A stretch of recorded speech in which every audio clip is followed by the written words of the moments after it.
Watching Fox 6 News on your side.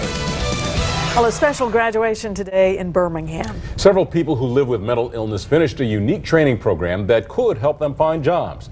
The Transitional Partners Program is touted as a groundbreaking dog-assisted work therapy for people with severe mental illness.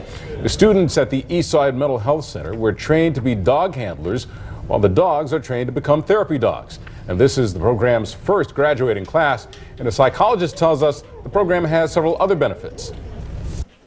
They also benefited from increased confidence and feelings of responsibility, just like anybody else would, and you know, we feel like it's really enhanced the quality of their lives. Everybody's benefiting. The dogs will be qualified as therapy dogs at the end of this training. So they're going through rather extensive training. It's a 12-week, 24-hour training program.